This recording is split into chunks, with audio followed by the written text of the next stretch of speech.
ಗಂಡನಿಲ್ಲದ ಹೆಂಗನಂತೆ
ನಿನ್ನ ಜಾಣತ್ವವನ್ನು ಪ್ರಕಟೀಕರಿಸಿಬಿಟ್ಟೆ. ಜಾಣ ಅಂತ ಹೇಳುವ ಶಬ್ದಕ್ಕೆ ಸಮಯ ಸಾಧಕ ಅಂತಲೂ ಅರ್ಥ ಇದೆ. ಜಾಣ್ಮೆಯಿಂದ ಕೆಲಸ ಮಾಡುವವ ಬುದ್ಧಿವಂತ. ಅದರ ಅರ್ಥ ಪರಿಸ್ಥಿತಿಯ ಅನುಕೂಲ್ಯತೆಗಳನ್ನು ಅರ್ಥ ಮಾಡಿಕೊಂಡು ತನ್ನ ಬದುಕನ್ನು ಭದ್ರತೆ ಮಾಡಿಕೊಳ್ಳುವವ ಅಂತಲೂ ಬರ್ತದೆ. ಅದಕ್ಕಿಂತ ಬಹಳ ದೂರದಲ್ಲಿ ನೀನಿಲ್ಲ. ನಿನ್ನ ಹೆಂಡತಿಯೂ ನೀನು ಒಟ್ಟಿಗೆ ಬಂದದ್ದಂತೆ ವನವಾಸಕ್ಕೆ. ದಾರಿ ಮಧ್ಯದಲ್ಲಿ ನಿನ್ನ ಹೆಂಡತಿಯನ್ನು ಕಳ್ಕೊಂಡೆ ಅಂತ ಸುದ್ದಿ. ಹೆಂಡತಿಯ ಮರುಳು ಹೆಚ್ಚಾಯ್ತೋ ಹೇಗೆ? ಈಗ ಕೇಳಿ ಬರುತ್ತಿರುವಂತಹ ವಿಷಯ, ಕಂಡ ಕಡೆಯಲ್ಲಿ ಹೆಂಡತಿಯನ್ನು ಹುಡುಕುವುದಕ್ಕೆ ಆರಂಭ ಮಾಡಿದವ ನೀನು. ಸಿಕ್ಕವರಲ್ಲಿ ಹೆಂಡತಿಗಾಗಿ ಒಂದು ತೆರನಾದಂತಹ ಸಖ್ಯವನ್ನು ಹೂಡುವುದಕ್ಕೆ ನೀ ಮುಂದಾದವನಂತೆ.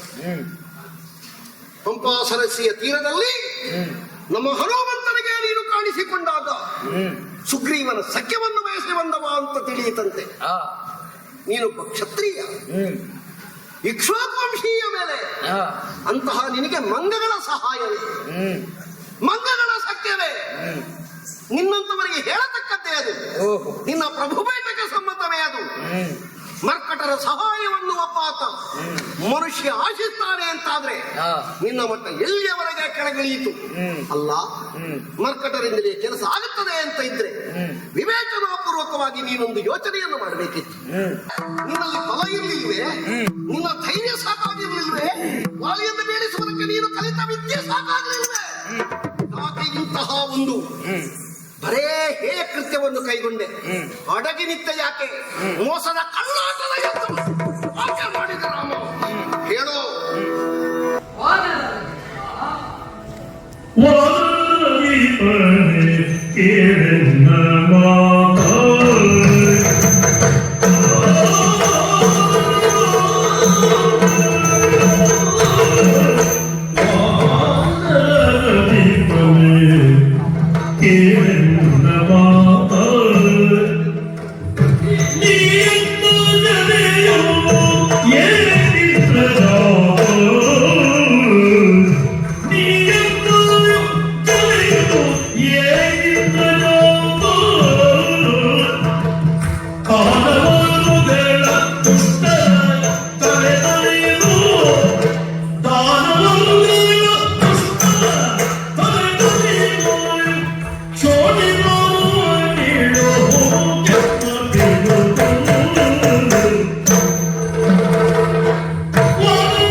ದೇವೇಂದ್ರನ ಮಗ ನೀನು.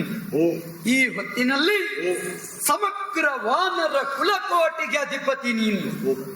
ಕೇವಲ ಒಬ್ಬ ರಾಮ ಮಾಡಿದ ಕೃತ್ಯ ಇದನ್ನು ಕೇವಲ ನಿನ್ನ ಈ ದುಸ್ಥಿತಿಯ ನೇರಕ್ಕೆ ಅವಲೋಕನ ಮಾಡುತ್ತಾ ನನ್ನನ್ನು ನಿಂದಿಸುವುದಕ್ಕೆ ಆರಂಭ ಮಾಡಿದವನಿದ್ದಿ.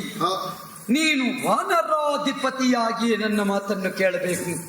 ಯಾಕಂದ್ರೆ ಸಾಕೇತದ ಪುಣ್ಯಭೂಮಿಯಿಂದ ಇತ್ತ ಕಡೆ ವಿಜಯಂಗೈದವ ನಾನು.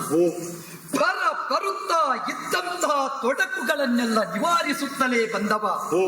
ಯಾವಾಗ ಸಾಕೇತದಿಂದ ಹೊರಟೆನೋ, ಚಿತ್ರಕೂಟವನ್ನು ಉತ್ತರಿಸಿದನೋ, ವಿಚಿತ್ರತರವಾದ ದುಷ್ಟವರ್ಗವನ್ನೆಲ್ಲ ಗಮನಿಸುತ್ತಲೇ ಪಂಚವಟ್ಯದ ಕಾನನಕ್ಕೆ ಕಾಲಿಟ್ಟಿದ್ದೇನೆ. ತೆರೆಯ ಮರೆಯಲ್ಲಿ ನಿಂತು ಧನವನ್ನು ಸಂತೈಸಿದೆ. ನನಗೆ ಅಗತ್ಯವೇ ಇರಲಿಲ್ಲ. ಯಾಕಂದ್ರೆ ನಾ ದುರ್ಬಲನಲ್ಲ, ನಾ ಪ್ರಬಲ ಎನ್ನುವುದಕ್ಕೆ ಸಾಕ್ಷಿಯನ್ನು ನಿನಗೆ ಗೊತ್ತಾಗುವ ರೀತಿಯಲ್ಲೇ ಮಾಡಿದ್ದೇನೆ. ದುಂದುಬಿಯ ಅಟ್ಟೆಯನ್ನು ಎಡಗಾಲ ತುದಿಯಿಂದ ಯೋಜನಾಂತರ ಹಿಂದೆ ಸರಿಸಿದ್ದೇನೆ. ನೀ ಮಾಡಬಹುದಾದ ಧನುರ್ವಿದ್ಯೆಯನ್ನು ಏಕಬಾಣ ಪ್ರಯೋಗದಿಂದ ಸಪ್ತತಾಳ ಛೇದನವನ್ನು ಮೂಲೋತ್ಪಾದನೆಗೈಯುವ ದ್ವಾರ ಕಾಣಿಸಿಕೊಟ್ಟಿದ್ದೇನೆ. ಹಾಗಿದ್ರೆ ಅಂತ ರಾಮನಿಗೆ ಯಾಕೆ ಹಿಗ್ಗಡೆಯಿಂದ ಬಾಣ ಪ್ರಯೋಗ ಮಾಡುವ ದುರ್ವಿಧಿ ಬಂತು? ಇದು ನನ್ನ ದುರ್ವಿಧಿಯಲ್ಲ, ಇದು ನಿನ್ನ ದುರ್ವಿಧಿ. ಯಾಕೆ? ನಮ್ಮ ಒಂದು ಬಿರುದು ಉಂಟು ನಮಗೆ, ಸೂರ್ಯವಂಶೀಯರಿಗೆ. ಕೇಳಿದೆಯಲ್ಲ ಕಪಿಗಳ ಸಂಗತ್ಯವೇ. ಸೂರ್ಯವಂಶೀಯರಿಗೆ ಇಕ್ಷ್ವಾಕು ಮಾಡಿಟ್ಟ ನೀತಿ ಸಂಹಿತೆ ಅದು. ಪ್ರಾಣಿ ಪಕ್ಷಿ ಪ್ರತಿಯೊಂದರ ಮೇಲೆಯೂ ನ್ಯಾಯ ಸಂಹಿತೆಯನ್ನು ಮಂಡನೆ ಮಾಡುವ ಅಧಿಕಾರ ನಮಗುಂಟು. ಆದ್ದರಿಂದ ಸಾಮಾನ್ಯ ಪ್ರಾಣಿಗಾದರೂ ಸೂರ್ಯವಂಶದ ನೆಲದಲ್ಲಿ ನೆಲೆ ಉಂಟು, ಬೆಲೆ ಉಂಟು, ನ್ಯಾಯ ಉಂಟು. ಈ ನಿಟ್ಟಿನಿಂದಲೇ ನಿನ್ನ ಕ್ಷೇತ್ರವನ್ನು ನಾ ಪ್ರವೇಶ ಮಾಡಿದ್ದೇನೆ. ವಾನರರಾದ ನೀವು ಬರೇ ಕಾಟಕೋತಿಗಳಲ್ಲವಲ್ಲ, ಮನುವಂಶದ ಆಕ್ಯವಾಳತನವನ್ನು ಒಪ್ಪಿದವರು, ಮಾನವೀಯ ಸಂಸ್ಕೃತಿಯನ್ನು ಸಂಸ್ಕಾರವನ್ನು ಮೈಗೂಡಿಸಿಕೊಂಡವರು, ರಾಜ್ಯಾಭಿಷೇಕವನ್ನು ಹೊಂದಿದವರು, ಕೂತದ್ದು ಕಲ್ಲಿನ ಮನೆಯಾದರದನ್ನು ರತ್ನ ಸಿಂಹಾಸನ ಅಂತ ಅಂಗೀಕರಿಸಿದಂತಹ ಶ್ರೀಮಂತ ಚಾರಿತ್ರ್ಯರು ನೀವು. ಬ್ರಹ್ಮ ಸಮಾನರಾದಂತಹ ಅಂಗದರ ಪ್ರಾಶಸ್ತ್ಯ ಜಾಂಬವರು ನಿಮಗೆ ಪುರೋಹಿತರು, ಸುಷೇಣ ನಿಮಗೆ ವೈದ್ಯ. ಪ್ರತಿಯೊಂದು ಸಂಸ್ಕಾರದ ಪಾಠವನ್ನು ಬೋಧಿಸಲ್ಪಟ್ಟ ನೆಲದಲ್ಲಿ ನೀವಿದ್ದೀರಿ. ಇಂತಹ ನೀನಿಂದು ಮಾಡುತ್ತಾ ಇರುವ ಕೃತ್ಯದ ಬಗ್ಗೆ ನಾನು ಅವಲೋಕನ ಮಾಡಿದ್ದೇನೆ. ದಾನವರುಗಳ ದುಷ್ಟರ ಶಿರ ತರಿದು ಧರ್ಮ ಸ್ಥಾಪನೆ ಮಾಡುವುದು ಸೂರ್ಯವಂಶೀಯರಾದ ನಮ್ಮ ಬಿರುದು. ಇದಕ್ಕೆ ಅಧಿಕಾರ ಬೇಕಾಗಿಲ್ಲ, ಅರಸೊತ್ತಿಗೆ ಬೇಕಾಗಿಲ್ಲ. ಸೂರ್ಯವಂಶದಲ್ಲಿ ಹುಟ್ಟಿದ ಒಬ್ಬೊಬ್ಬ ಮಗನು ಅಷ್ಟನ್ನು ಸ್ಥಾಪಿಸಿದ್ದಾನೆ. ನವಖಂಡಗಳ ಚಾರಿತ್ರ್ಯದಲ್ಲಿ ಅದು ಬರ್ತದೆ. ಸಾಧಕರಾಗಿಯೇ ಖಂಡವನ್ನು ಕಟ್ಟಿದವರು, ಬೋಧಕರಾಗಿಯೇ ವ್ಯವಸ್ಥೆಯನ್ನು ರೂಪಿಸಿದವರು, ಅಂತ ಪವಿತ್ರತಮರು ಹುಟ್ಟಿ ಉದಿಸಿ ಶಾಸನವನ್ನು ರೂಪಿಸಿದ ಚರಿತ್ರೆ ನಮ್ಮಲ್ಲಿ ಉಂಟು. ಆದ್ದರಿಂದ ಈ ನೆಲೆಗಟ್ಟಿನಲ್ಲಿಯೂ ನಿನ್ನನ್ನು ಪ್ರಶ್ನಿಸುವ ಅಧಿಕಾರ ಸೂರ್ಯವಂಶದ ಕೂಸಾಗಿ ನನಗೆ ಉಂಟೇ ಉಂಟು. ಈ ನಿಟ್ಟಿನಿಂದ ನಾನು ನಿನ್ನನ್ನು ಪ್ರಶ್ನಿಸಿದ್ದೇನೆ. ಮತ್ತೆ ಧನುಷ್ಟೇಂಕಾರ ನಾ ಗೈದಿದ್ದೇನೆ. ಯಾವತ್ತಿದ್ದರೂ ಗುರುಗಳಾದ ಅಗಸ್ತ್ಯರು ಕೊಟ್ಟಂತ ಕೋದಂಡ ಎನ್ನುವ ದಿವ್ಯ ಧನುಸ್ಸಿದು. ಇದನ್ನು ಎತ್ತಿ ಚೇಮಡೆಗೈದಾಗ ಬ್ರಹ್ಮಾಂಡ ಬೆರೆಯುವ ಶಬ್ದವಾಗಿದೆ. ಆದರೆ ನಿನಗೆ ಯಾಕೆ ಕೇಳಲಿಲ್ಲ ಬಲ್ಲೆಯ? ನಿನ್ನ ಲಕ್ಷ್ಯ ಎದುರಾಳಿಯನ್ನು ಮಟ್ಟ ಹಾಕುವುದಷ್ಟೇ.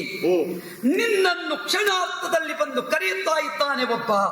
ಕರೆಯುವುದಕ್ಕೆ ಕಾರಣೀಭೂತವನೊಬ್ಬ ರಾಮ ಎನ್ನುವ ಇದ್ದಾನೆ ಎನ್ನುವುದು ನಿನಗೂ ಮುಟ್ಟಿದ ವಿಷಯ ಎನ್ನುವುದು ಸ್ಪಷ್ಟ. ಯಾಕೆ ಅಂತ ಕೇಳಿದ್ರೆ, ಕೇವಲ ಮೊದಲು ಕರೆದ ಜಾಗದಲ್ಲಿ ಕರೆದದ್ದಲ್ಲ. ಸಪ್ತ ಜನಾಶ್ರಯವೆನ್ನುವ ಪುಣ್ಯ ಭೂಮಿಯನ್ನು ನೀ ಯಾವಾಗ ಪದ ಬೆಳೆಸುವುದಕ್ಕೆ ಭಯಪಟ್ಟೆಯೋ, ಅದೇ ಕ್ಷೇತ್ರವನ್ನು ಪ್ರವೇಶಿಸಿ ಸುಗ್ರೀವನ ಜೊತೆಯಲ್ಲಿ ಇಲ್ಲಿಗೆ ಬಂದು ಮುಟ್ಟಿದವರು ನಾವು. ಆ ವಿಷಯವಾದರೂ ನಿನಗೆ ವೆಚ್ಚವಾಗಬೇಕಿತ್ತು. ಸತ್ಯಾತ್ಮರಿದ್ದೇವೆ ಎನ್ನುವುದನ್ನು ಸಾಕ್ಷೀಭೂತಗೊಳಿಸಿಯೇ ನಿನಗೆ ಕರೆ ಕೊಟ್ಟವನಿದ್ದಾನೆ ಸುಗ್ರೀವ. ಇದನ್ನು ನೀ ಮರೆತೆ. ನೀ ಸೂರ್ಯವಂಶಕ್ಕೆ ಗೌರವ ಕೊಡುವವನೇ ಹೌದು ಅಂತಿದ್ರೆ, ಚಕ್ರವರ್ತಿ ಮನೆತನಕ್ಕೆ ಗೌರವ ಕೊಡುವವನೇ ಹೌದು ಅಂತಿದ್ರೆ, ರಾಮ ಬಂದ ವಿಷಯ ನಿನಗೆ ಗೊತ್ತಾಗಿದೆ. ರಾಮ ಮಾಡಿದ ಸಾಧನೆ ನಿನಗೆ ಗೊತ್ತಾಗಿದೆ. ಬಂದವನಿಗೆ ಗೌರವ ಕೊಡುವುದು ರಾಜನ್ಯ ಪೀಠಜನಾಗಿ ನಿನಗೆ ಕರ್ತವ್ಯ. ಸುಗ್ರೀವಲ್ಲ, ವಾಲಿ ಇಲ್ಲಿ ಅಧಿಪತಿ. ನೀವೊಂದು ಕರೆ ಕೊಡ್ಲಿಲ್ಲ, ನನಗೆ ಸ್ವಾಗತ ಮಾಡಲಿಲ್ಲ. ನಿನ್ನ ಸ್ವಾಗತದಿಂದ ನಾ ದೊಡ್ಡವನಾಗುತ್ತೇನೆ ಅಂತ ಅರ್ಥ ಅಲ್ಲ. ನೀನು ಸೂರ್ಯವಂಶದ ಪೀಠಕ್ಕೆ ಕೊಡುವ ಗೌರವ ಅದು. ಅದರಲ್ಲಿಯೂ ನಿನ್ನ ಮತ ನಿನ್ನನ್ನು ತಡೆ ಹಿಡಿಯಿತು. ಈ ನಿಟ್ಟಿನಿಂದ ನೋಡಿದಾಗ ಎಲ್ಲ ಸಾಂಶಯಿಕವಾಗಿ ನಿನ್ನನ್ನು ನಾ ಅವಲೋಕನ ಮಾಡಿದಾಗ ನೀ ದಂಡಾರ್ಕನಿದ್ದಿ ಎನ್ನುವುದು ಸ್ಪಷ್ಟ. ಮರದ ಮರೆಯಲ್ಲಿ ನಿಂತುದನ್ನು ಸಂತೈಸಿದೆ. ಕಾರಣ ಏನು ಬಲ್ಲೆಯ? ನಮ್ಮಲ್ಲೊಂದು ಶಾಸ್ತ್ರ ಉಂಟು. ಆತತಾಯಿ ದೋಷಿಯಾದವನನ್ನು ಯಾವತ್ತಿದ್ದರೂ ದಂಡಿಸಿಯೇ ವಿಚಾರಿಸಬೇಕು. ಆದ್ದರಿಂದಲೇ ನಿನ್ನಲ್ಲಿ ದೋಷವಿದ್ದುದರಿಂದ ನಿನ್ನನ್ನು ಈತರನಾಗಿ ದಂಡಿಸಿ ನನ್ನ ಸಮಕ್ಷದಲ್ಲಿ ಬೀಳಿಸಿದ್ದೇನೆ. ಇದರಲ್ಲಿ ತಪ್ಪೇನು ಹೇಳು? ರಾಮ, ನೀವು ಪ್ರಶ್ನಿಸುವುದಕ್ಕೆ ಅರ್ಹತೆ ಇಲ್ಲದೆ ಇದ್ದವರು ಅಂತ ನಾನು ವಾದಿಸಿದ್ದಲ್ಲ. ಸೂರ್ಯವಂಶೀಯರು ಅನರ್ಹರು ಅಂತ ನನ್ನ ವಾದಭೂಮಿಕೆಯೇ ಇಲ್ಲ. ನೀನು ನನಗೆ ಎದುರಿಂದ ಬಾಣ ಬಿಟ್ಟದ್ದ, ಹಿಂದಿನಿಂದ ಬಾಣ ಬಿಟ್ಟದ್ದ? ನಾ ಹಿಂದಿನಿಂದಲೇ. ಯಾಕೆ ಅಂತ ನಾ ಕೇಳಿದ್ದೆ. ಕಾರಣ ಹೇಳಿದನಲ್ಲ, ನೀ ದೋಷಿ ಇದ್ದಿ, ಆತ ತಾಯಿ ದೋಷಿ ಇದ್ದಿ. ಮಾಡುವ ಯುದ್ಧ ಪ್ರಕ್ರಿಯೆಯನ್ನು ಚೆನ್ನಾಗಿ ನಾ ಗಮನಿಸಿದ್ದೇನೆ. ಈಗ ನಾನು ಆತತಾಯಿ ದೋಷಿ ಆದದ್ದರಿಂದ ನನ್ನನ್ನು ವಿಚಾರಿಸದೆ ಹೊಡಿಬಹುದು. ನಿಜ. ವಿಚಾರಿಸದೆ ಹೊಡೆ. ನನ್ನನ್ನು ವಿಚಾರಿಸಿ ಹೊಡಿಬೇಕು ಅಂತ ನನ್ನ ವಾದ ಅಲ್ಲ. ನನ್ನ ಎದುರು ಬಂದು ಹೊಡಿಬಹುದಿತ್ತಲ್ಲ. ಕಾರಣವೇ ಉಂಟಲ್ಲ. ಏನು? ನಿನ್ನನ್ನು ವಿಚಾರಣೆಗೆ ಒಳಪಡಿಸುವಲ್ಲಿ ನಿನ್ನಲ್ಲಿ ಇದ್ದ ಮತವೇ ನನ್ನ ಮುಂದೆ ನಿಂತಿದೆ. ಒಂದು ಕ್ರೂರ ಪ್ರಾಣಿಯನ್ನು ಮರ್ತಿಸಬೇಕು ಅಂತಿದ್ರೆ ದಂಡಿಸಿಯೇ ಅದನ್ನು ಸರಿಯಾದ ದಾರಿಗೆ ತರಬೇಕು. ಹಾಗಾದ್ರೆ ಸುಗ್ರೀವನ ಜೊತೆಯಲ್ಲಿ ಹೋರಾಡುತ್ತಿರುವಂತಹ ನನ್ನನ್ನು ಯಾಕೆ ಬೀಳಿಸಿದ್ದು? ಕಾರಣ ನಾನು ಈಗ ನಿನ್ನಲ್ಲಿ ಜಾತಬಾಣಗಳಿದ್ದಾವೆ, ಬಾಣಜಾತಗಳಿದ್ದಾವೆ. ಸಂಕಲ್ಪ ಮಾತ್ರದಿಂದ ಶಬ್ದವೇದೀಶ್ವರಗಳನ್ನು ಪ್ರಯೋಗಿಸಬಲ್ಲವ, ಹೌದಲ್ಲ? ನಿಜ. ನನ್ನ ಅರಮನೆಯಲ್ಲಿ ನಾನು ಮಲಗಿರುವಾಗಲೇ ಹೊಡಿಬಹುದಿತ್ತಲ್ಲ. ಸುಗ್ರೀವನೆನ್ನುವ ಕಪಿಯನ್ನು ನನ್ನ ಎದುರಿಗೆ ಬಿಟ್ಟು ಅವನಲ್ಲಿ ನಾನು ದ್ವಂದ್ವ ಯುದ್ಧದಲ್ಲಿ ನಿರತರಾದ ಹೊತ್ತಿನಲ್ಲಿ ನನ್ನ ಅರಿವಿಗೆ ಬಾರದಂತೆ ನೀನೀಗ ಬಾಣ ಬಿಟ್ಟದ್ದು ಹಿಂದಿನಿಂದ. ಸರಿ, ಒಪ್ಪಿದೆಯಲ್ಲ? ನಿಜ. ನಾನು ಎಂತಹ ದೋಷಿಯೇ ಇರಬಹುದು. ನನ್ನನ್ನು ನೀನು ಮಾತಾಡಿಸುವುದು ಬೇಡ. ಸರಿ. ನನ್ನ ಮುಖ ನೋಡುವುದು ಬೇಡ. ಯುದ್ಧ ಉಂಟು ನಿನ್ನಲ್ಲಿ ಅಂತ ಒಂದು ಮಾತು ಹೇಳಬಹುದಿತ್ತಲ್ಲ. ಕಾರಣ ವಂಶೀಯರು ಮತ್ತೊಬ್ಬರಿಗೆ ಯುದ್ಧ ಭಿಕ್ಷೆ ಕೊಡುವವರು ಹೌದಾ ಅಲ್ವಾ? ಖಂಡಿತ. ನನಗೆ ಹಾಗಾದ್ರೆ ನನ್ನಂತಹ ಒಬ್ಬ ಮಂಗನನ್ನು ಬೀಳಿಸುವಲ್ಲಿ ನೀನು ಮೋಸ ಯಾಕೆ ಮಾಡಿದೆ ಅಂತ? ಖಂಡಿತ ಇಲ್ಲಿ ಮೋಸ ಇಲ್ಲವಾಲಿ. ರಾಮನಿಗೆ ರಾಮನಲ್ಲಿ ಯುದ್ಧ ಅಲ್ಲ, ರಾಮನಿಗೆ ವಾಲಿಯನ್ನು ವಿಚಾರಣೆಗೆ ಒಳಪಡಿಸುವುದೇ ಲಕ್ಷ್ಯ. ನಿನ್ನನ್ನು ವಿಚಾರಣೆಗೆ ಒಳಪಡಿಸುವಲ್ಲಿ ನಿನ್ನ ಕೆಲವೊಂದು ವಿಷಯಿಕವಾದ ದೌರ್ಬಲ್ಯವನ್ನು ಕಂಡಿದ್ದೇನೆ. ಆರಂಭದ ಯುದ್ಧವನ್ನು ನೋಡು.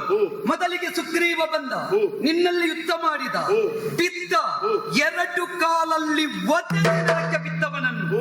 ಇದು ಯುದ್ಧ ಧರ್ಮವಲ್ಲ. ನೀ ಅಲ್ಲಿಯೂ ನಿನ್ನ ತಮ್ಮ ಎನ್ನುವ ಭಾವದಿಂದ ಯುದ್ಧ ಧರ್ಮವನ್ನು ಮರೆತು ಎರಡು ಕಾಲಲ್ಲಿ ಮರ್ಮಾಘಾತವಾಗುವಂತೆ ಒದೆದೆ. ಅಲ್ಲಿಯೂ ಯುದ್ಧ ಪ್ರಕ್ರಿಯೆಯಲ್ಲಿ ನೀನು ತಪ್ಪಿದೆ. ಮುಂದಿನ ಭಾಗವಾಗಿ ನೋಡು. ನಿಮ್ಮಿರುವರಿಗೆ ನಡೆಯುತ್ತಾ ಇದ್ದದ್ದು ಮಲ್ಲ ಯುದ್ಧ. ಈ ನಿಮ್ಮ ದ್ವಂದ್ವ ಯುದ್ಧದಲ್ಲಿ ಒಬ್ಬಾತ ನೆಲಕ್ಕೆ ಬಿದ್ದ ಅಂತಾದ್ರೆ ಅವನ ಕತ್ತು ಹಿಚ್ಚುಕಿಕೊಳ್ಳುವುದು ಯುದ್ಧ ಧರ್ಮವಲ್ಲ. ನೀ ಕತ್ತು ಹಿಚ್ಚುಕಿಕೊಳ್ಳುವುದಕ್ಕೆ ಸಿದ್ಧನಾದ ಕಾಲದಲ್ಲಿ ಅಂತ್ಯಕಾಲ ಶರಣ ನಿಂಗೆ ಬಂತೆನ್ನುತ್ತಾ ನಾ ಬಾಣವನ್ನು ನಿನ್ನ ಮೇಲೆ ಪ್ರಯೋಗ ಮಾಡಿದ್ದೇನೆ. ಶರಣಾಗತ ರಕ್ಷಕನಾಗಿ ನಾ ಪ್ರಯೋಗ ಮಾಡಿದ್ದೇನೆ. ಈಗ ನನಗೆ ಬಿದ್ದವನಿಗೆ ಒದೆಯುವುದು ಧರ್ಮ ಅಲ್ಲ, ಸೆರೆ ಸಿಕ್ಕಿದವನ ಕುತ್ತಿಗೆ ಮುರಿಯುವುದು ಧರ್ಮ ಅಲ್ಲ. ನೀನು ಮಾಡಿದ್ದು ಧರ್ಮವಾ? ಧರ್ಮವೇ. ಯಾಕೆ? ಈಗ ನೀನು ಹಿಂದಿನಿಂದ ಬಾಣ ಬಿಟ್ಟದ್ದು ಧರ್ಮವಾ? ಧರ್ಮವೇ. ಯಾಕೆ ಕೇಳು. ನಿನ್ನನ್ನು ವಿಚಾರಿಸುವುದಕ್ಕಾಗಿ ನೀ ದಂಡ್ಯನಿದ್ದಿ ಎನ್ನುವ ಕಾರಣದಿಂದ ನಿನ್ನನ್ನು ದಂಡಿಸಿ ವಿಚಾರಣೆಗೆ ಒಳಪಡಿಸಿದ್ದೇನೆ. ನೀನು ಜಾರಿಸಿಕೊಳ್ಳುವುದು ಖಂಡಿತ ಇಲ್ಲ. ನನ್ನ ಎದುರು ನಿಂತ್ರೆ ನನ್ನ ಮಾಲೆ ನಿನಗೆ ತಡೆಯಾಗ್ತದೆ. ನೀನಲ್ಲ, ನಿನ್ನ ಅಪ್ಪ ಬಂದ್ರು ನಿನ್ನ ಅರ್ಧ ಶಕ್ತಿ ನನಗೆ ಬರ್ತದೆ. ನೀನು ಮೋಸ ಮಾಡಿ ಹಿಂದಿನಿಂದ ಪ್ರಯೋಗ ಮಾಡಿ ಇಲ್ಲೋ ಅದು ಈಗ ನೋಡು ನಾನೊಬ್ಬ ತಪ್ಪಿತಸ್ಥ, ನಾನೊಬ್ಬ ಆತತಾಯಿ ದೋಷಿ. ಏನು ಅಂತ ಹೇಳ್ತೇನೆ, ನಾನೊಬ್ಬ ಅಪರಾಧಿ ಅಲ್ವಾ? ನಿನ್ನ ಲೆಕ್ಕದಲ್ಲಿ ಹೌದಲ್ಲ? ಸರಿ. ಈಗ ದೇವತೆಗಳು ಕೊಟ್ಟಿರುವಂತಹ ಮಾಲೆಗೆ ಇನ್ನೂ ಪ್ರಭಾವ ಉಂಟು ಅಂತಾದ್ರೆ ನೀನು ದೇವತೆಗಳದ್ದು ತಪ್ಪು ಅಂತ ಹೇಳ್ತೀಯಾ? ಖಂಡಿತ ಇಲ್ಲ. ದೇವೇಂದ್ರ ಕೊಟ್ಟಿರುವಂತಹ ಸ್ವರ್ಣ ಮಾಲಿಕೆಗೆ ಹೆದರಿಯೇ ನೀನು ಹಿಂದೆ ನಿಂತದ್ದು? ಖಂಡಿತ ಅಲ್ಲ. ಮತ್ತೆ ಹೇಳ್ತೇನೆ, ದೇವೇಂದ್ರ ಕೊಟ್ಟ ಸ್ವರ್ಣ ಮಾಲಿಕೆಗೆ ರಾಮನಲ್ಲಿ ಯಾವತ್ತೂ ಗೌರವ ಇದೆ. ನೀ ಒಂದು ವೇಳೆ ನಿನ್ನ ಎದುರಿಗೆ ಬಂದು ನಾ ಬಾಣ ಪ್ರಯೋಗಕ್ಕೆ ಸಿದ್ಧನಾದೆ ಅಂತಾದ್ರೆ ರಾಮನ ಅರ್ಧ ಶಕ್ತಿ ವಾಲಿಗೆ ಬರ್ತದೆ. ಹೌದಲ್ಲ? ಅಲ್ಲ, ಹೌದಲ್ಲ? ಅದು ಮಾತಾಡ ಎಲ್ಲ ಖಂಡಿತ ಅಲ್ಲ. ಮುಂದಿನ ಭಾಗ ಕೇಳು. ರಾಮನಂತ ಒಬ್ಬ ಧಾರ್ಮಿಕನ ಶಕ್ತಿ ವಾಲಿಯಂತ ಒಬ್ಬ ಆತತಾಯಿಯ ಜೊತೆಯಲ್ಲಿ ಲೀನವಾಯಿತು ಅಂತಾದ್ರೆ ರಾಮತ್ವಕ್ಕೆ ಎಲ್ಲಿ ಮೌಲ್ಯ ಉಂಟು? ವಾಲಿ ನೋಡು ರಾಮ, ಆ, ರಾಮತ್ವ ರಾಮತ್ವ ಅಂತ ಹೇಳ್ತೀಯಲ್ಲ, ಎಂತದ್ದು ರಾಮತ್ವ ಆ. ನನಗೆ ಅರ್ಥ ಆಗುದಿಲ್ಲ ನೀನು ಹೇಳುವ ಶಬ್ದವೇ. ಆ. ಈಗ ರಾಮತ್ವ ಎನ್ನುವುದೇ ಈ ಪ್ರಪಂಚದಲ್ಲಿ ಆ. ಪ್ರತಿರೋಧ ಇಲ್ಲದೆ ಇರುವುದು ಅಂತಾದ್ರೆ ಆ. ನನ್ನ ಎದುರು ನಿಲ್ಲುವುದಿತ್ತಲ್ಲ. ಎದುರು- ಹಾಗಾದ್ರೆ ರಾಮತ್ವಕ್ಕಾದ್ರೂ ಆ. ವಾಲಿಯಲ್ಲಿರುವಂತಹ ಮಾಲೆಗೆ ತಲೆಬಾಗಬೇಕಾದ ಪ್ರಸಂಗ ಬರ್ತದೆ ಅಂತ ನೀನೇ ತೋರಿಸಿ ಆಯ್ತು. ವಾಲಿ, ನಾ ಮೊದಲೇ ಅದಿದ್ದೇನೆ, ನಿನ್ನಲ್ಲಿ ಯುದ್ಧವೇ ನನಗೆ ಪ್ರಧಾನ ಅಲ್ಲ, ನಿನ್ನನ್ನು ವಿಚಾರಿಸುವಲ್ಲಿ ಹೇಗಾದರೂ ದಂಡಿಸುವಲ್ಲಿ ಹೊಣೆಗಾರಿಕೆ ದಂಡಾಧಿಕಾರಿಯಾಗಿ ನನಗೆ ಉಂಟು. ವಾಂಶಿಕ ನೆಲೆಯಿಂದ ಸೂರ್ಯವಂಶ. ಅಲ್ಲ, ಅದು ಬಿಡು. ಹೌದಲ್ಲ?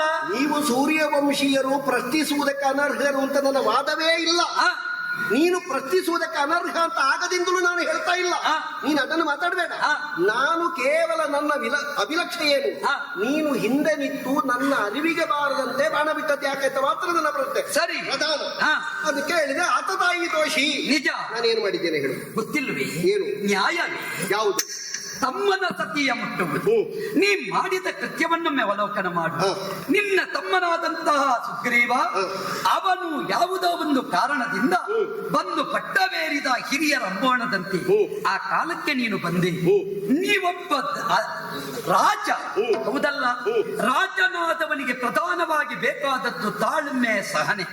ಮಾತ್ರವಲ್ಲ, ವಿಚಾರಣೆಗೆ ಒಳಪಡಿಸದೆ ಒಬ್ಬ ಕೊಲೆಗಡುಕನಿಗಾದರೂ ಶಿಕ್ಷೆ ಕೊಡಕೂಡದು. ಇದು ರಾಜನೀತಿ. ರಾಜನೀತಿಯನ್ನು ಅರಿತಂತಹ ನೀನು ತಮ್ಮನಾದಂತಹ ಸುಗ್ರೀವನನ್ನು ವಿಚಾರಣೆಗೆ ಒಳಪಡಿಸದೆ ಅವನನ್ನು ಬಡಿದಟ್ಟಿದೆ. ಮಾತ್ರವಲ್ಲ, ಅವನ ಹೆಂಡತಿಯಾದ ರುಮೆಯನ್ನು ನಿನ್ನ ವಶಕ್ಕಿರಿಸಿದೆ. ನಿನಗೆ ಬೇಕಾದ ಭೋಗ ವಸ್ತುವಿನಂತೆ ವಿನಿಯೋಗಿಸಿದೆ. ನೀವು ಮನುಶಾಸ್ತ್ರವನ್ನು ಒಪ್ಪುವುದೇ ಹೌದು ಅಂತಿದ್ರೆ ಶಾಸ್ತ್ರ ಏನು ಹೇಳ್ತದೆ? ತಮ್ಮನ ಹೆಂಡತಿಯನ್ನು, ಸ್ವಂತ ಮಗಳನ್ನು, ಮಾತ್ರವಲ್ಲ ತನ್ನ ತಂಗಿಯನ್ನು ಯಾವಾತನು ಭೋಗಿಸ್ತಾನೋ ಅದು ಮಹಾಪರಾಧ, ಮಹಾದ್ರೋಹ.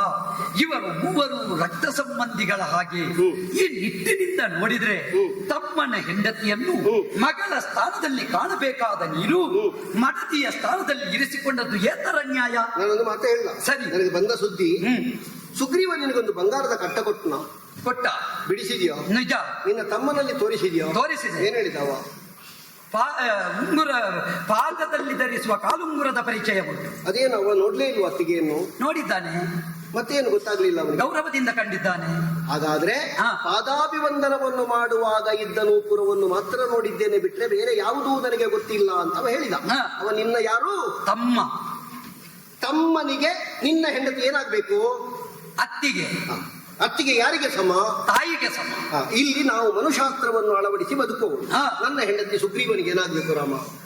ನೀ ಸೂಚಿಸಿದ ಸೂಚನೆಯನ್ನೇ ಅವತರಿಸಬೇಕು. ನನಗೆ ಬೇಕಾದದ್ದು ತಪ್ಪಲ್ಲ. ನಾನು ಸೂಚಿಸಿದ್ದಲ್ಲ. ನೀ ಕೇಳಿದ್ದು ಸರಿ. ನಿನ್ನ ಜೀವನಾನುಭವದ ಸತ್ಯವನ್ನು ಹೇಳು. ಖಂಡಿತ ಹೇಳ್ತೇನೆ. ನಿನ್ನ ತಮ್ಮನಾಗಿರುವಂತಹ ಲಕ್ಷ್ಮಣ ನಿನ್ನ ಹೆಂಡತಿಯಲ್ಲಿರಿಸಿದ ಗೌರವ. ಒಬ್ಬ ರಾಮ ವಿಚಾರಣೆಗೆ ಒಳಪಡಿಸುವಲ್ಲಿ ಅಷ್ಟು ಬದ್ಧತೆಯಿಂದಲೇ ಬಂದಿದ್ದೇನೆ. ಶಾಸ್ತ್ರಾತ್ ರೂಢೀರ್ ಕರಿಯಸಿ, ರೂಢೀರ್ ಬಲಿಯಸಿ. ನಿಮ್ಮಲ್ಲಿ ಇರಬಹುದಾದ ರೂಢಿ ಏನು ಎನ್ನುವುದು ಮುಖ್ಯ. ಮನುಷ್ಯರ ಧರ್ಮ ಕಪ್ಪಿಗಳಿಗೆ ಎಲ್ಲಾ ಸಂದರ್ಭದಲ್ಲಿ ನೀನೇ ಈಗ ಹೇಳಿ. ಹೌದು, ಸರಿ. ಈಗ ನೋಡು ರಾಮ, ಬದಲಾಯಿಸಬೇಡ ನೀನು. ಖಂಡಿತ ಇಲ್ಲ. ಬದಲಾಯಿಸಬೇಡ. ಅದು ರುಚಿಸುವುದಿಲ್ಲ. ಸರಿ. ನಾವು ಬೇಕಾದ್ರೆ ಲಂಬಿಸುವ, ಮುಂದೆ ಹೋಗುವ. ಅದನ್ನೇ ಮುಂದುವರಿಸಿ ಹೋಗುವ.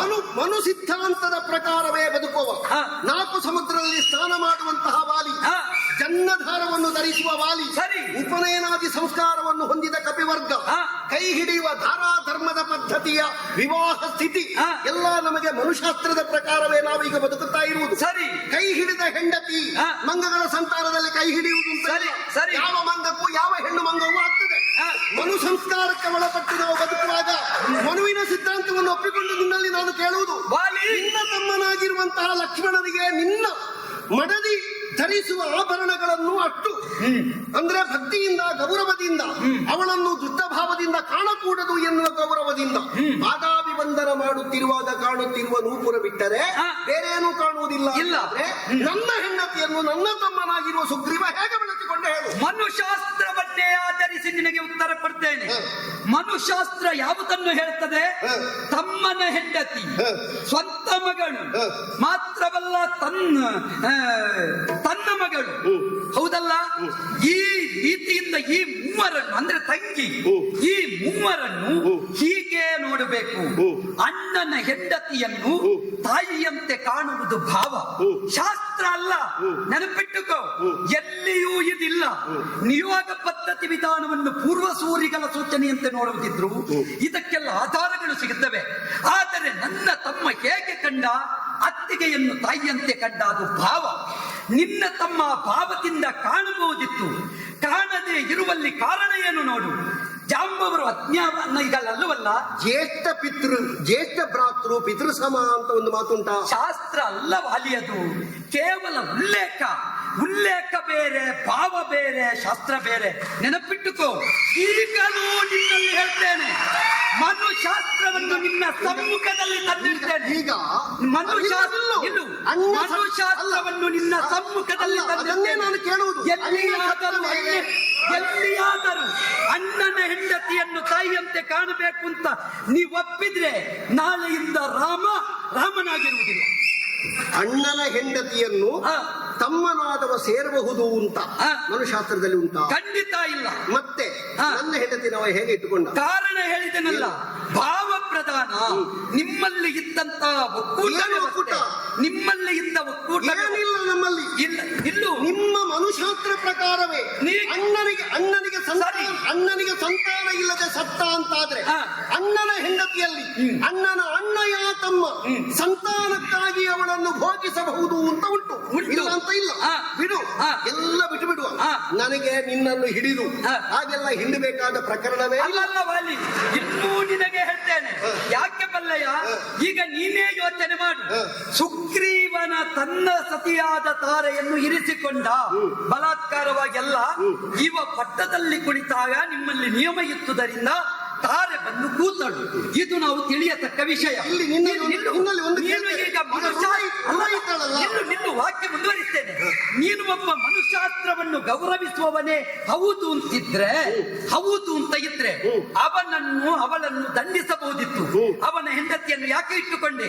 ಶಾಸ್ತ್ರ ಗೌರವ ನಿನಗೆ ಉಂಟು ಅಂತಾದ್ರೆ ನೀನು ಶಾಸ್ತ್ರವನ್ನು ಒಪ್ಪುವುದು ಹೌದು ಅಂತಿದ್ರೆ ಮಗಳು ಅಂತ ನೀವು ಒಪ್ಪುತ್ತಿಯಲ್ಲ. ಶಾಸ್ತ್ರ ಒಪ್ಪುವುದು ಹೌದು ಅಂತಿದ್ರೆ ಯಾಕೆ ಇಟ್ಟುಕೊಂಡೆ? ಶಾಸ್ತ್ರಾತಿಕ್ರಮಣವೇ ಯಾವುದು? ಶಾಸ್ತ್ರಾನುಗುಣವಾಗಿಯೇ ನಾನು ನೋಡಿದ್ದು. ತಾಯಿಯಂತಿರಬೇಕ ಅತ್ತಿಗೆಯನ್ನು ವ್ಯಭಿಚಾರ ದೃಷ್ಟಿಯಿಂದ ಕಂಡಿರುವ ಸುಗ್ರೀವನಿಗೆ ಸರಿಯಾದ ಶಾಸ್ತಿ ಮಾಡುವುದಕ್ಕಾಗಿ ಅವನ ಹೆಂಡತಿಯನ್ನು ನನ್ನ ಹತ್ತಿರ ಇರಿಸಿಕೊಂಡಿದ್ದೆ. ಅದು ಶಿಕ್ಷೆಯೋ? ಅದು ಶಿಕ್ಷೆ, ರಾಜಧರ್ಮವೋ? ಖಂಡಿತ ಅಲ್ಲ. ಈಗ ನೀನು ಅದನ್ನೇ ಒಪ್ಪುವುದು ಹೌದು ಅಂತಿದ್ರೆ ನಾ ಸರ್ವತಾ ಅದನ್ನು ಒಪ್ಪುವುದಕ್ಕೆ ಸಿದ್ಧನಿಲ್ಲ. ಯಾಕೆ ಬಲ್ಲೆಯ? ತಪ್ಪಿತಸ್ಥನಿಗೆ ಶಿಕ್ಷೆ ಪ್ರತಿ ಅವನ ಹೆಂಡತಿಯನ್ನು ಇರಿಸಿಕೊಳ್ಳುವುದಲ್ಲ. ತಪ್ಪು ಮಾಡಿದ ಸುಗ್ರೀವನಿಗೆ ನೀ ಶಿಕ್ಷೆ ಕೊಡಬೇಕಿತ್ತು, ಒಪ್ಪಿ ಹೋದ ತಾರಿಗೆ ಶಿಕ್ಷೆ ಕೊಡಬೇಕಿತ್ತು. ಯಾವ ಕಾರಣಕ್ಕೂ ನಿರಪರಾಧಿನಿಯಾದಂತ ಆ ರುಮೆಯನ್ನು ಬಲಾತ್ಕಾರವಾಗಿ ಇರಿಸಿದ್ದು ನಿನ್ನ ಅಧಿಕಾರದ ದುರ್ಬಳಕೆ. ನಾನು ಅವಳಿಗೆ ಶಿಕ್ಷಿಸದೇ ಇದ್ದದ್ದು ನಾನು ಅವಳನ್ನು ಇರಿಸಿಕೊಂಡದ್ದು. ಗಂಡನೊಟ್ಟಿಗೆ ಹೆಂಡತಿಯನ್ನು ಹೊರಗೆ ಹಾಕ್ತಿದ್ರೆ ಹೇಳ್ತಿದ್ರು, ಆ ಗಂಡನನ್ನು ಹೊರಗೆ ಹಾಕುವಾಗ ನಿಷ್ಪಾಪಿಣಿಯಾದ ಹೆಂಡತಿಯನ್ನು ಹೊರಗೆ ಹಾಕಿದೆ, ಏನ್ ಮಾಡಿದ?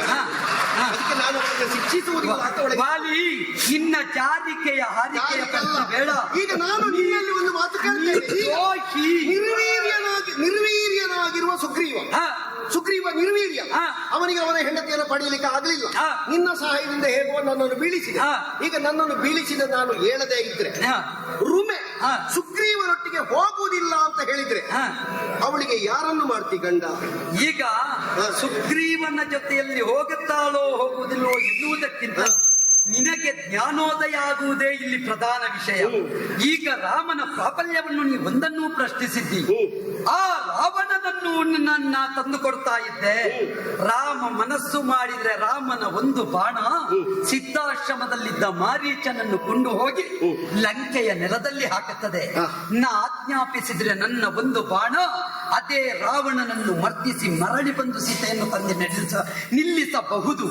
ಆದರೆ ಫಲಪ್ರಯೋಗ ಉಂಟು ಅಂತ ಮಾಡುವುದಲ್ಲ, ಧರ್ಮಯುಕ್ತವಾದ ಕರ್ಮ ಮಾರ್ಗದಲ್ಲೇ ಮಾಡುವುದಕ್ಕೆ ನಾ ಬಂದವ. ಆದ ಕಾರಣ ಹೀಗೆ ನಿಲ್ಲಿಸಿದ್ದೇನೆ. ಇದೊಂದು. ಇದಕ್ಕೇನು ಮಾಡ್ತೀವಿ ಹೇಳು? ಇನ್ನೊಂದು ನೀ ಅಪರಾಧಿ ಇದ್ದಿ, ತಂದೆಗೆ ತಕ್ಕ ಮಗನಾಗಿ ಉಳಿದೆಯು ಅಂತ ಕೇಳಿದ್ರೆ ಅಲ್ಲಿಯೂ ಇಲ್ಲ. ಶಂಬರಾಸುರ ದೇವಲೋಕದ ಮೇಲೆ ದಾಳಿ ಮಾಡಿದ. ನಿನ್ನ ಅಪ್ಪ ನನ್ನ ಅಪ್ಪನಾದ ದಶರಥನಲ್ಲಿ ಬಂದು ಸಹಾಯ ಬೇಡಿದ. ಎಲ್ಲಿಯ ವಾಲಿ, ಎಲ್ಲಿಯ ಶಂಬರಾಸುರ? ಹಾಗಿದ್ರೆ ಅವ ಯಾಕೆ ಇಲ್ಲಿಗೆ ಬಂದ? ನಿನ್ನ ಅಪ್ಪನಿಗೂ ನೀನು ರಾವಣನ ಸ್ನೇಹಿತ ಎನ್ನುವುದು ಗೊತ್ತಿತ್ತು. ಒಬ್ಬ ದುಷ್ಟನಾದ ರಾವಣ ನಿನ್ನ ಇದೇ ಪ್ರದೇಶದ ಮೇಲೆ ಸೀತೆಯನ್ನು ಅಪಹರಿಸುವ ಕಾಲದಲ್ಲಿ ನೀ ತಡೆಯಲಿಲ್ಲ. ಯಾಕೆ? ರಾವಣ ನಿನಗೆ ಸ್ನೇಹಿತ. ಒಂದು ಕಾಲದಲ್ಲಿ ಗೋಲಪನೆಂಬ ಗಂಧರ್ವನನ್ನು ತಡೆದವ ನೀನು. ರಾವಣನನ್ನು ತಡೆಯಲಿಲ್ಲ ಎನ್ನುವುದರ ಅರ್ಥ ಏನು? ನಿನಗೆ ದುಷ್ಟರ ಸಾಂಗತ್ಯ ಅತಿಯಾಯಿತು. ದುಷ್ಟರ ಸಾಂಗತ್ಯವನ್ನು ಬೆಳೆಸಿದ ನೀನು ಯಾವ ಕಾಲಕ್ಕೂ ನಮ್ಮ ಶಿಷ್ಟಾಚಾರಕ್ಕೆ ನೀತಿ ಮಾರ್ಗದಿಂದ ಸಮಾಧಾನದಿಂದ ಒಪ್ಪುವುದಿಲ್ಲ ಎನ್ನುವುದರಿಂದಲೇ ದಂಡ ಪ್ರಯೋಗದಲ್ಲಿ ನಿನ್ನನ್ನು ಹೀಗೆ ನಿಲ್ಲಿಸಿದೆ. ಇನ್ನೂ ರಾಮ ಅವಕಾಶ ಕೊಡ್ತಾನೆ. ಈ ಪ್ರಪಂಚದಲ್ಲಿ ಬದುಕು ತೆಗೆಯುವವನಿಗೆ ರಾಮ ಅಂತ ಹೆಸರಲ್ಲ ವಾಲಿ, ಬದುಕು ಕೊಡುವವನಿಗೆ ರಾಮ ಅಂತ ಹೆಸರು. ಆ ನಿಟ್ಟಿನಿಂದ ನೀ ಒಪ್ಪುವುದು ಹೌದು ಅಂತಿದ್ರೆ ಈಗ ನೀ ಬಾಣ ಹಿಡಿದಿದ್ಯಲ್ಲ, ಮುಂದಿನ್ನು ಬದುಕಬೇಕೆಂಬಾಸೆ ಉಂಟೆ, ಹಿಂದೆ ಕರೆವಿ ಬಾಳುವುದು ನೋಯದಂತೆ, ಒಂದೇ ಬುದ್ಧಿಯೋಳೆಲ್ಲ ಸತ್ಯವು ಬಿಡದೆ ಚಂದವಾಗಿರುವುದು ಸರ್ವರು ಕಡೆಗೆ. ವಾಲಿ, ಯಾವ ಕಾರಣಕ್ಕೂ ನಿನ್ನಲ್ಲಿ ವಿರೋಧ ಇಲ್ಲ. ನಾ ಬಿಟ್ಟ ಮಾರ್ಗಣ ಅದನ್ನು ನೀನು ಬಲವಾಗಿ ಹಿಡಿದುಕೊಂಡಿದ್ದಿ.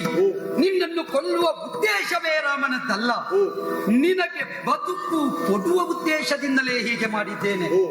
ನೀನೊಬ್ಬ ಉತ್ತಮನಾಗಿ ಬದುಕು ಕಟ್ಟಿಕೊಳ್ಳುತ್ತಿದ್ದಾದರೆ ಅಲ್ಲ, ಮೊದಲಿನ ವಾಲಿ ಸುಗ್ರೀವರ ಹಾಗೆ ನೀವು ಆದರ್ಶ ಸಹೋದರರಾಗಿ ಬದುಕುತ್ತೀರಿ ಅಂತಾದರೆ, ಮಾಡಿದ ಅಪರಾಧವನ್ನು ಒಪ್ಪಿಕೊಂಡು ಋಣೆಯನ್ನು ಸುಗ್ರೀವನಿಗೆ ಒಪ್ಪಿಸ್ತಿಂತಾದ್ರೆ ಮುಂದಕ್ಕೂ ಈ ಕಿಷ್ಕಿಂಧೆಯ ಅಧಿಪತಿ ವಾಲಿಯಾಗಿಯೇ ಉಳಿಯುತ್ತಿ.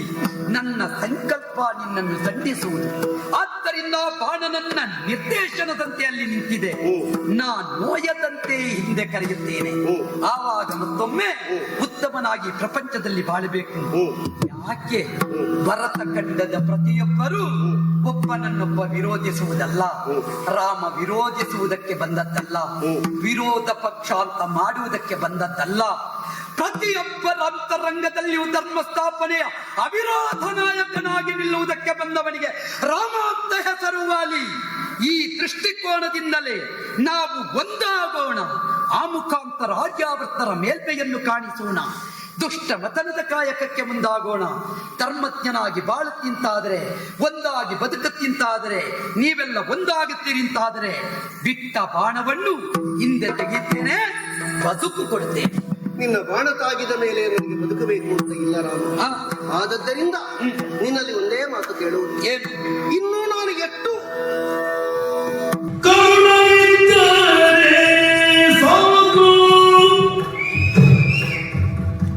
ನಿನ್ನ ಪಾದದ ಕರುಣವಿದ್ದರೆ ಸಾಕು, ಪರಿಪೂರ್ಣವಾಗಿ ಪಾಲಿಸಿಕೊಳ್ಳಬೇಕೆಂಬ ಕರುಣವಿದ್ದರೆ ಸಾಕು. ಮೂರು ದಿನದ ಈ ಸಂಸಾರ ಶಾಶ್ವತವಲ್ಲ, ಘೋರ ಸಂಹಾರ ಮಾಡುವುದು ಕರುಣವಿದ್ದರೆ ಸಾಕು. ರಾಮ ನಿನ್ನ ಪಾದದ ಕರುಣವಿದ್ದರೆ ಸಾಕು. ರಾಮ ನಿನ್ನ ಬಾಣ ತಾಗಿದ ಮೇಲಿಟ್ಟುಟ್ಟೆ ಭೂಮಿಯೊಳಾಸೆಯನಗೆ, ಕಾವಿನ ಮೇಲೆಲ್ಲ ಚಿತ್ತದಿ ಮುಕ್ತಿಯನಿತ್ತು ಪ್ರೇಮದಿ ಸಲಗೆಲ್ಲನು. ರಾಮ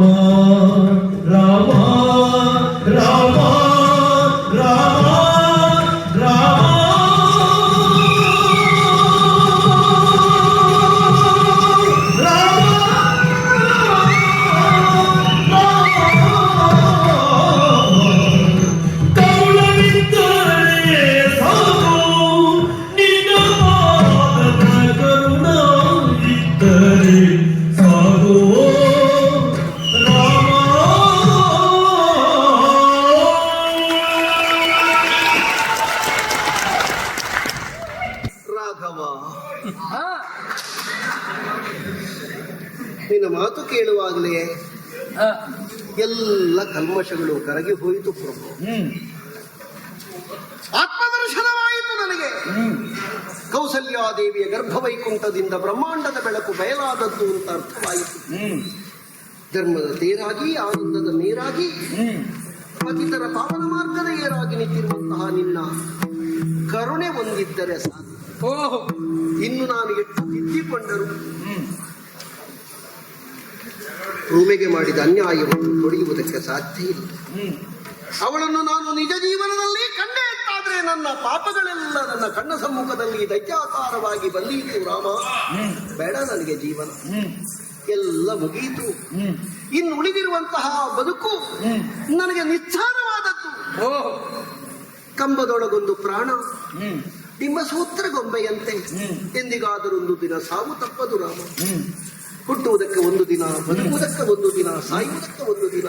ಒಂದು ದಿನದ ಜೀವನದಲ್ಲಿ ಏನುಂಟು ಹೇಳು? ನಾನು ನನ್ನದು ನನ್ನಿಂದ ಅಂತ ಹೇಳಿಕೊಳ್ಳುವುದಕ್ಕೆ ನೋಡು, ನನ್ನ ಕೊರಳಲ್ಲಿದ್ದಂತಹ ಕಾಂಚನ ಮಾಲೆಯನ್ನು ತೆಗೆದು ತಮ್ಮನಾದ ಸುಗ್ರೀವನ ಕೊರಳಿಗೆ ಹಾಕಿದ್ದೇನೆ. ಸತ್ಯಾತ್ಮದೆಯಾದಂತಹ ತಾರೆಯನ್ನು ಇದು ಏನೂ ತಿಳಿಯದೇ ಇರುವಂತಹ ಸುಗ್ರೀವನನ್ನು ಮಗನಾದ ಅಂಗದನನ್ನು ನಿನ್ನ ಮಡಿಲಿಗೆ ಹಾಕಿದ್ದೇನೆ. ಹೇಗೂ ಹೇಳಿದೆಯಲ್ಲ, ನೋಯದಂತೆ ಕರೆಯುತ್ತೇನೆ. ನೀ ಬಿಟ್ಟಿರುವ ಪ್ರಾಣವನ್ನು ನೀವು ಸೆಳೆಯದೆ ನನ್ನ ಪ್ರಾಣ ಪಕ್ಷಿ ಹಾರಿ ಹೋಗ್ಲಿಕ್ಕಿಲ್ಲ. ವಾಲಿಯ ಚಿತ್ತ ಶುದ್ಧಿಯಾಯಿತು. ವಾಲಿಗೆ ಮೋಕ್ಷ ಪ್ರದಾನ ಮಾಡು ಪ್ರಭು. ಸರಿ ಸರಿ ಇರೋ.